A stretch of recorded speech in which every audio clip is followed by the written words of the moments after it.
오늘 주신 말씀은 요한복음 11장 45절부터 57절까지 되겠습니다.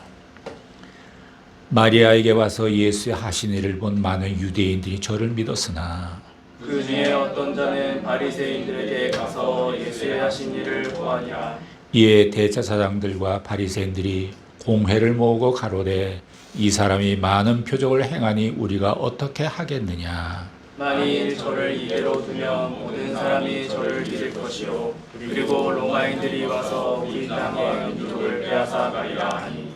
그 중에 한 사람 그해 대제사장인 가야바가 저에게 말하되 너희가 아무것도 알지 못하는도다.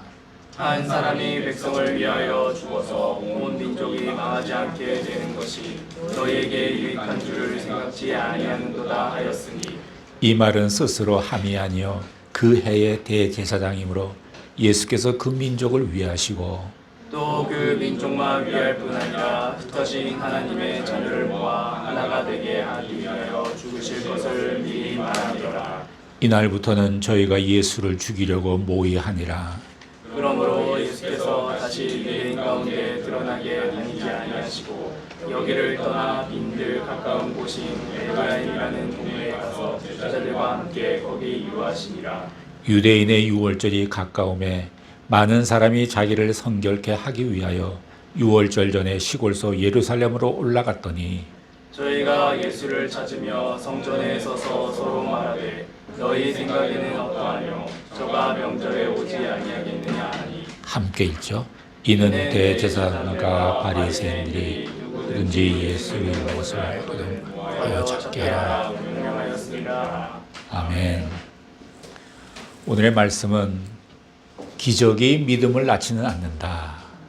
반드시 낳지는 않는다라는 뜻이죠. 무슨 일을 만나든지 항상 밝고 긍정적이고 미래지향적으로 사는 사람이 있습니다. 또 그런가 하면 어떤 일을 만나든지 어둡고 부정적이고 과거지향적으로 사는 사람도 있습니다. 긍정적인 사람들은 고난이나 슬픔을 당해도 극복하며 긍정적인 방향으로 해석을 하고 희망을 가지려고 노력합니다.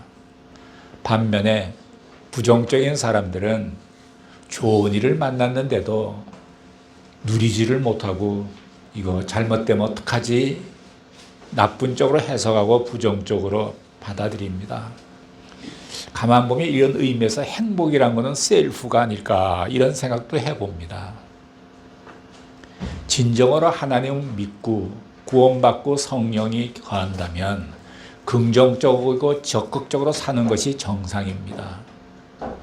긍정적인 생각은 믿음을 갖게 하는 데 도움이 됩니다. 또 참 믿음이 생기면 그 믿음은 두려움도 죽음도 두려워하지 않게 합니다. 예수님은 죽은 나사로를 살리셨습니다. 4일 동안 무덤에 갇혀 이미 냄새가 나는 죽은 시체가 일어난 것입니다. 인생의 최대의 숙제인 죽음. 죽음과 대결하신 예수님은 다음 세 가지를 명령하셨습니다. 첫 번째는 나사로의 무덤에 도착하셔서 무덤의 문을 막고 있는 큰 돌을 보시고 돌을 옮겨 놓으라 라고 명령하셨습니다. 하나님께서는 기적을 일으키실 때에는 장애물을 먼저 제거하십니다. 나사로의 무덤에 함께 온 사람들은 예수님의 당치도 않은 말에 순종하기가 사실 좀 몹시 어려웠을 것입니다. 왜냐하면 이미 죽은 자가 호흡이 끊어진 지가 나흘이 됐는데 거기에다가 부패하기 시작해서 냄새가 날 정도인데 이런 자가 살아난다는 것은 말이 안 되고 도무지 불가능한 일이었기 때문입니다. 그러나 믿음의 사람들은 예수님의 말씀에 귀를 기울여야 합니다. 하나님께서 오늘날 우리에게 기적을 베풀고 복을 주시기를 원하십니다. 그런데 우리에게 장애물이 있으면 복을 주실 수 없습니다. 우리는 즉시 그 장애물을 치워야 합니다. 많은 경우 그 장애물은 내 성격일 수가 있습니다. 우리는 주님의 복을 받는 사람임을 아는 영적 자세가 필요합니다. 예수를 믿지 않는 가족에게 내 인격이 그들에게 걸림돌이 되고 있을 수도 있습니다. 내 인격이, 성격이 예수 믿고 아름답게 변화되었다면 그들은 예수님 앞에 나올 수 있도록 장애물이 옮겨진 것입니다. 교회 생활, 직장 생활, 가정 생활에서 우리 자신이 가로막고 있는 큰 돌이 되어서는 안 됩니다. 저 사람만 없으면 일이 잘 돌아갈 텐데 이런 평가를 받으면 안 되겠죠. 두 번째는 사람들이 무덤에 돌을 옮겨놓자 예수님은 무덤을 향해서 큰 소리로 나사로야 나오너라 라고 명령하셨습니다. 이것은 죽음의 권세와 대결하는 모습입니다. 처음 인간 아담이 죄를 짓고 인간에게 죽음이 찾아왔기에 모두가 다 죽음을 맞이하게 되는데 인류 역사상 처음으로 예수님께서 죽음을 대면하시고 죽음과 결투하시는 모습입니다. 그러자 천지개벽할 사건이 일어났습니다. 죽었던 나사로가 살아나서 무덤 밖으로 걸어 나왔습니다. 하나님께서 기적을 일으키신 것입니다. 주님께서 우리 안에 있는 모든 어둠의 세력들에게 명령하십니다. 더러운 귀신아, 어둠의 세력들아 그에게서 물러가라. 예수님이 명령하실 때 모든 저주들은 떠나갈 수밖에 없습니다. 나사로에게서 죽음의 세력이 떠나가고 그는 걸어서 뚜벅뚜벅 무덤 밖으로 나왔습니다. 세 번째는 죽은 나사로가 수족을 베인 채로 걸어 나오니까 예수님께서 풀어놓아 다니게 하라고 명령하셨습니다. 우리는 구원받았지만 아직도 세상의 습관, 문화, 가치 등에 얽매여 있습니다. 이런 것들을 풀어놓아 끊어버리라는 것입니다. 믿음의 사람으로서 당당하게 세상으로 나아가 빛과 소금의 사명을 다해야 합니다. 죽어서 4일 동안 무덤에 갇혀있던 나사로가 살아나 무덤 밖으로 걸어 나왔을 때 주변에 있는 사람들은 얼마나 깜짝 놀랐겠어요. 정말 도저히 있을 수 없는 사건에 전율감을 느끼면서 얼마나 큰 충격을 받았겠습니까? 그런데 언젠가 우리들에게도 이런 일이 현실로 나타날 것입니다. 기대하시기 바랍니다. 나사로의 소생을 목격한 사람들이 너무너무 놀라서 아무 말도 못합니다. 사람이 놀라면 침묵하지요. 한동안 말을 못해요. 한참 후에야 예수님이야말로 하나님의 아들이시구나, 죽음의 권세를 깨뜨리시는 분이시구나 라고 생각하면서 죽음과 대결하시고 죽음을 꾸짖고 깨트려버린 예수님을 엄청나게 놀란 표정으로 바라봤을 것입니다. 죽은 사람이 다시 살아난다는 것은 인간의 이성으로 해석이 불가능합니다. 하지만 죽은 지 나흘이 지난 나사로가 다시 살아나서 얼굴에 수건을 감싼 채 무덤 밖으로 걸어 나왔다는 것입니다. 사람의 이성이나 상식으로나 나사로의 부활을 믿을 수가 없습니다. 그러나 사람들은 기적의 현장을 직접 보고 예수를 믿기로 결심한 사람들도 있습니다. 그러나 그 현장에 있었던 모든 사람들이 예수를 믿은 것은 아닙니다.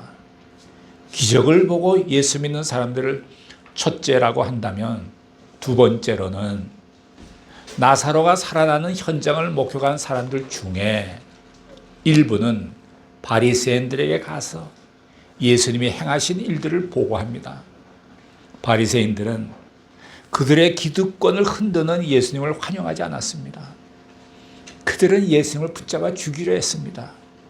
이렇게 예수님이 일으키시는 기적과 능력에 대해서 몹시 불편해했습니다. 당시 사회적 분위기상으로는 유대인들을 상대적으로 높은 지위에 있는 바리새인들이 눈치를 보는 처지였습니다. 그 당시 예루살렘의 인구가 약 3만 명으로 보고 있고 그 중에 바리새인들이 6천 명으로 추산을 하고 있습니다. 이 역사학자 요세푸스의 그 말입니다. 그들은 율법을 엄격히 지키는 사람들이고 또 그 중에 일부는 사내들인 공회의원이라는 점에서 말하자면 여기는 국회의원 같은 거겠죠.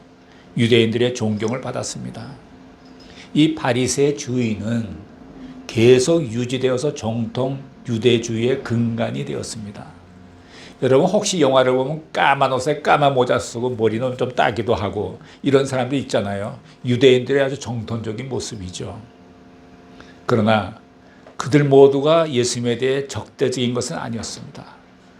거듭남에 대해서 예수님을 찾아와 물었던 니고데모는 그도 사내들인 공회의원이고 바리새인이었는데 예수를 잡으려는 바리새인들에게 좀 항변도 했습니다. 우리가 어찌 그렇게 서둘러 결정을 하느냐, 좀 더 알아봐야 되지 않느냐, 뭐 이런 식으로 나왔죠. 셋째는 이 기적을 들은 바리새인 또 대제사장들은 반응입니다. 그들은 예수님에 관한 처리 문제로 회의를 소집합니다. 오늘의 본문 47, 48절을 보시겠습니다. 시작. 이에 대제사장들과 바리새인들이 공회를 모으고 가로되 이 사람이 많은 표적을 행하니 우리가 어떻게 하겠느냐. 만일 저를 이대로 두면 모든 사람이 저를 믿을 것이요 그리고 로마인들이 와서 이웃과 민족을 빼앗아 가리라 하니. 그들은 예수님께서 죽은 나사로를 살리신 것에 대해서는 흥분도 안 합니다. 이상하게 아주 냉소적이고 관심이 없습니다. 인간이 영원히 해결할 수 없는 죽음을 예수님께서 해결하셨는데 얼마나 놀라운 일입니까? 그들은 물론 예수님이 하나님의 아들이라는 것에 관심이 없습니다. 그들은 회의를 소집해서 야, 이 예수가 정말 골치 아픈 인물이다. 그냥 놔두면 종교적으로 정치적으로 큰 위기가 올 것이다. 우리의 기득권은 다 무너져 내릴 것이다. 라고 그들은 진단했습니다. 대제사장과 이 바리새인들은 진리에 대해서 관심이 없습니다. 오로지 그들의 관심은 자신들의 기득권 유지에 있습니다. 정치적인 것에 관심이 있을 뿐입니다. 당시에는 그들은 로마로부터 분할 통치권을 위임받아서 유대 백성들을 통치하고 있었는데 만약 사회 질서가 뒤집혀지는 날에는 로마가 가만히 있겠느냐. 자신들의 입지가 어려워질 거라는 것입니다. 이런 일이 생기지 않으려면 오로지 예수를 잡아다 죽여야 한다는 것입니다. 그들에겐 하나님도 없고 법도 없는 것 같습니다. 이제 세 부류의 사람들 중에 우리는 과연 어디에 속해 있을까요? 물론 세 번째 부류가 아니면 분명합니다.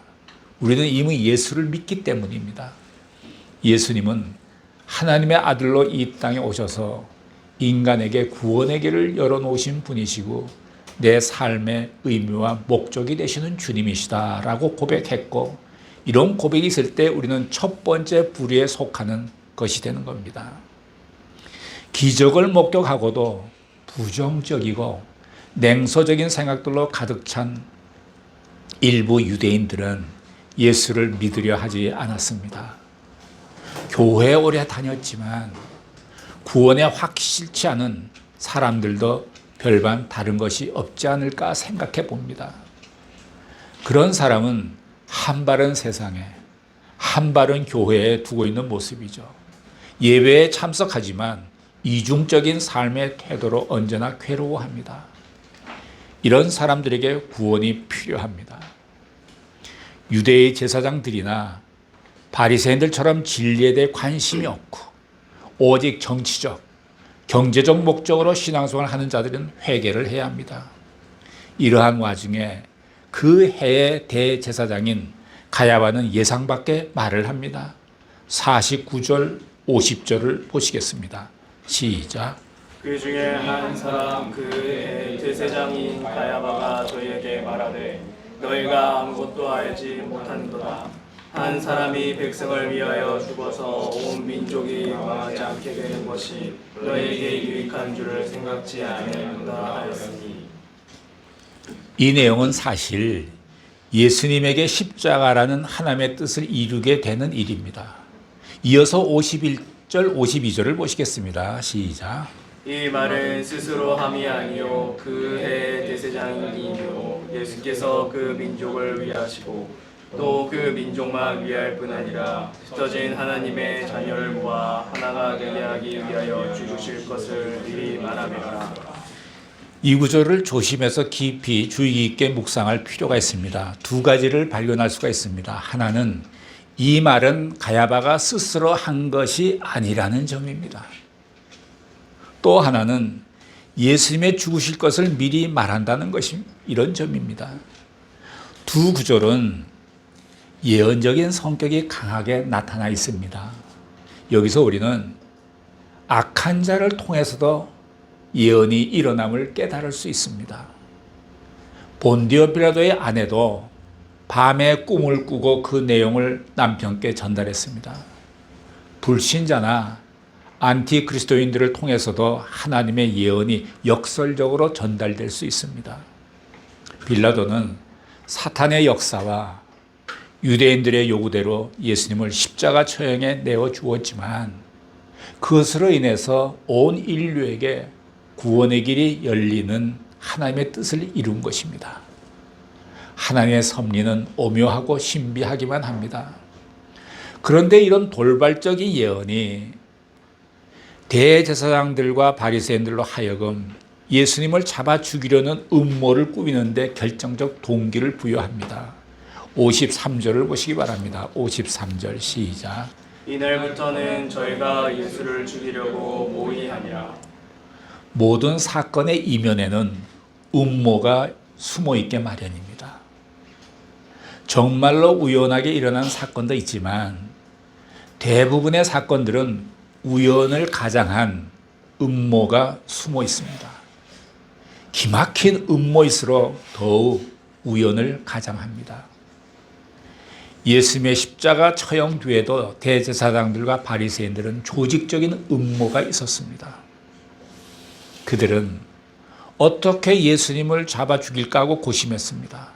심지어 대중을 선동하고 당시 총독이던 빌라도에게 협박까지 했습니다. 요즘은 인터넷 시대가 되어서 안티 기독교 사이트도 있습니다. 그들은 교회를 무참하게 공격합니다. 성경의 진리에 정면으로 대항하고 있습니다. 이 땅에서 교회를 몰아내자, 기독교를 파멸시키자, 이런 무서운 공세로 공격하고 있습니다. 예수님이 구원자라는 것을 전면 부인하고 있는 것이죠. 예수님은 그러한 대제사장들과 바리새인들에게 어떻게 처신합니까? 54절을 보시겠습니다. 시작. 그러므로 예수께서 다시 유대인 가운데 드러나게 다니지 아니하시고 여기를 떠나 빙들 가까운 곳인 에브라임이라는 동네에 가서 제자들과 함께 거기 유하시니라. 예수님은 이러한 험악한 분위기에서 한 발 물러나십니다. 어떤 이들은 이럴 때 예수님이 좀 강하게 대응하실 것을 기대하겠지만 예수님은 그렇게 하지 않으셨습니다. 왜냐하면 예수님께는 십자가라는 중요한 목표가 있었기 때문입니다. 예수님의 목표는 대제사장들이나 바리새인들과 맞서 싸우는 것이 아니라 십자가를 지는 것이었습니다. 예수님은 투쟁을 하거나 혁명을 일으키지 않고 십자가를 지셨습니다.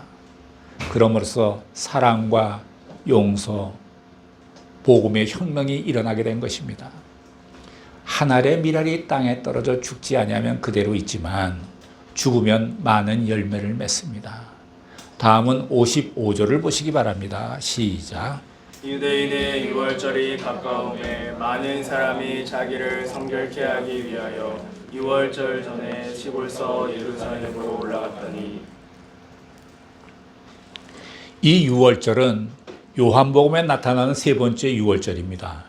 앞서 2장에서 한 번 나오고 6장에서 6장이죠. 6장 4절에 유대 유월절이 나타나고 있습니다. 이번이 세 번째인데 이걸 보고 예수님의 공생애가 3년으로 보는 근거가 여기에 있습니다.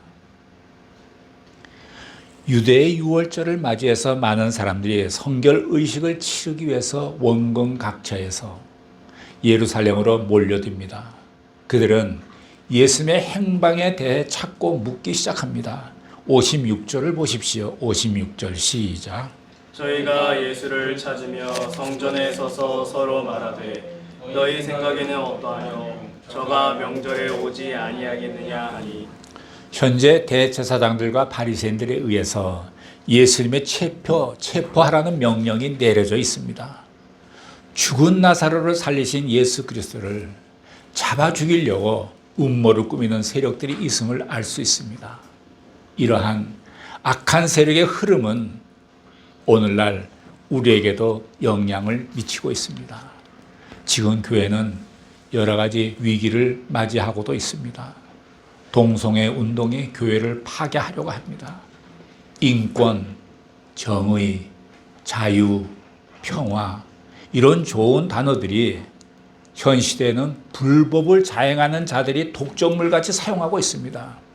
뭐 정의 구현 사제단이라든가 또는 무슨 인권위원회라든가 또 자유시민연대라든가 또는 평화를 사랑하는 모임이라든가 다 이렇게 좋은 단어는 불법을 행한 사람들이 지금 다 갖다 독점물로 쓰고 있어요.